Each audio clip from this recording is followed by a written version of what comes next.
So I got a message the other day from someone who had just gone through my recently launched guitar course, Listen and Play, and he was asking about the best ways to practice all the different things that I teach. Now, I've been a self-taught guitar player for over 20 years, and because all the things I teach are the things that I actually use in my own playing every single day, I thought it might be helpful for me to share my actual practice routine that I have been using for the past few months. But before we go any further, we need to talk about today's sponsor, which is me. Now, you may or may not know this, but everything you see on this channel is me. I don't have a video editor or a marketing team or a graphic designer or anybody else who helps me put out these videos. I really just love the idea of being a completely independent creator. So in that fashion, I also wanted to be able to sponsor my own videos. So I spent the last 3 months grinding away all on my own to create my first ever structured guitar course called Listen and Play. As I'm sure you know, I believe that being able to play the guitar completely by ear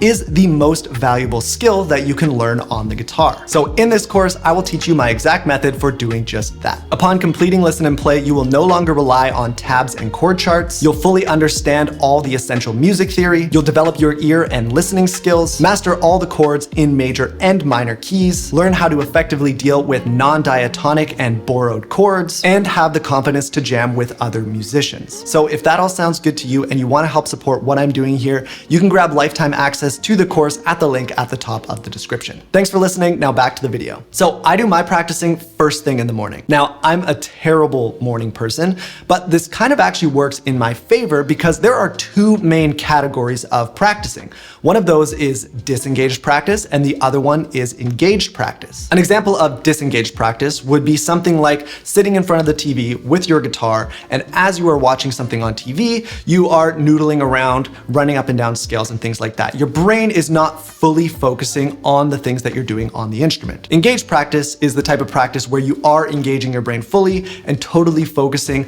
on what you're doing with zero distractions. Overall, engaged practice is going to be more effective, but there's a limit to how much you can do before you're fried and you don't want to practice anymore. That's why sometimes it's nice to take advantage of disengaged practice because you can extend that practice time a little bit and still be making some progress. So primarily, my routine can be broken down into three main sections. The first is unstructured improvisation / creative practice. The second is rhythm practice. And then the third is structured practice. So I'll always begin with that unstructured creative practice because I can start things off more disengaged because my mind hasn't woken up yet. My brain's not really firing on all cylinders. And then I can slowly work my way into more engaged practice. So the way I do this is just playing along to songs. So something I really like is the DJ feature on Spotify. And the reason for this is because I don't have control of the songs that I'm playing along to, but it will pull up songs that I'm either already familiar with or are in the style and genre that I really like and enjoy playing along to, so I can get a nice mix of familiar stuff and new stuff. So I'll throw my headphones on, I'll hit play, and the first thing that I'm doing is trying to identify the key as quickly as possible. For me, this usually just takes a couple notes and I found the key. Then I go into finding the chords. This is again something that I'm trying to do as quickly as possible. And then I go right into improvising. So when it comes to improvising, let's say you already know the basics of it, you already know a few scale shapes that work. How do you actually come up with your own licks or melodies that sound interesting without just copying existing guitar parts? Now, it can be very effective to go out and learn some guitar licks. The problem is that a lot of times when you are learning licks, you are not actually making connections to where they exist on the fretboard and how you can use them in different keys and different types of music. So if you are gonna learn some licks, make sure you know how they exist and operate inside of a key so that you can take them out into other songs and actually incorporate them into your playing, and then make small adjustments to make those licks yours so that you're not just copying and pasting something that already exists. Now, on top of this, one of the most effective ways to learn how to create cool melodies when you're improvising is copying vocal melodies. And this is the perfect place to work on that, right? You're getting these random songs coming up. Well, the idea is when you're listening to that song, try and copy some of the vocal melody. You don't need to copy it note for note and do everything, but all of those melodies are gonna exist inside of the basic shapes you should already know.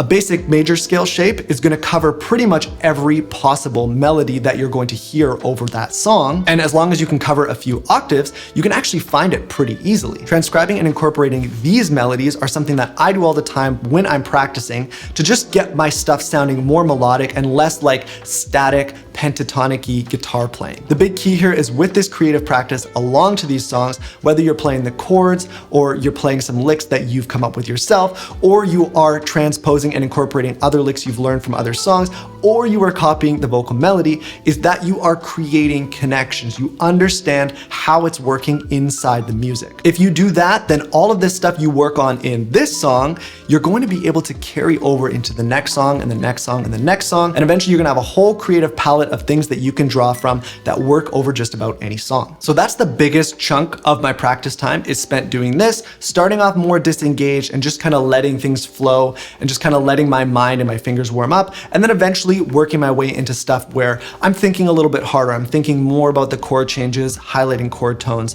things like that, and maybe just being more creative. The next thing we move along to is rhythm practice, and I do this rhythm practice, again, still along to the songs that I'm listening to, but this is a little exercise that you can take away and you can use it along to a metronome if that's easier because there might be less distractions. But all this exercise is, in its most simple form, is moving between rhythmic divisions as smoothly as possible. So what this means is finding the tempo of that song, starting off with quarter notes, then going to eighth notes, then going to triplets, which that is a very hard leap, and then going to sixteenths. And then if the song is slow enough, you can go to sextuplets. Now, this doesn't have to be crazy structured. You don't have to do it all in order. The idea is that you can just move between different rhythmic divisions with your strumming hand without making any mistakes or adding any extra stuff that sounds like it's out of time. I'll quickly throw on a track here just so I can kind of show you what I mean.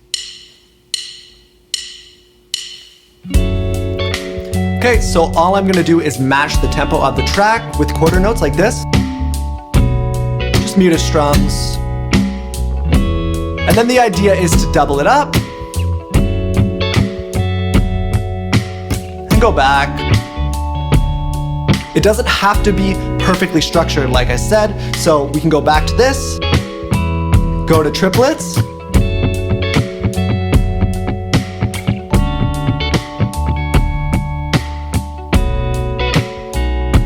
and we can go faster.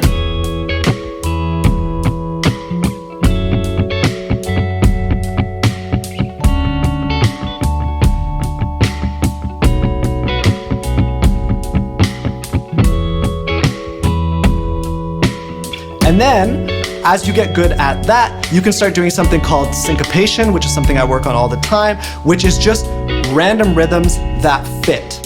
Okay? That's just a description in the most simple form, so.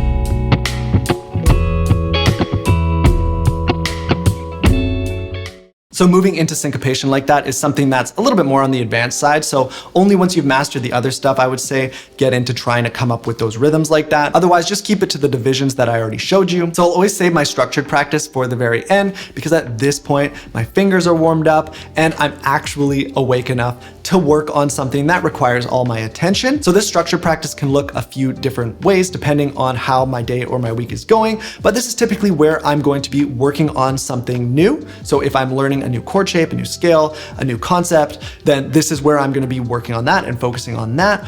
Or this is where I get into songwriting, working on creative things. Something that I'm really into is just creating my own backing tracks and things like that. So this is the point where I would be working on those things. The equivalent to this might be working through a particular lesson series or maybe a course of some sort, something with some structure. I think especially if you are a self-taught guitar player, it's very, very important to incorporate some forms of structured learning into your daily routine. It's just about finding a type of structure that works for you. Now, depending on where you're at with your guitar playing. You may not be able to copy every single thing from my routine, but I would encourage you to try and break down your practice into those 3 categories. The first one being unstructured creative practice, the second one being rhythm practice, and then the third one being structured practice. Now, as far as next steps, there are a whole bunch of different directions you can go. As far as what we talked about in this video, obviously it's very important to be able to play guitar by ear. So if that's something you do want to learn how to do, make sure you check out my course, Listen and Play. There will be a link in the description as well as in the middle of the screen for you now. I will also put a link to the video that YouTube thinks that you are going to like the most.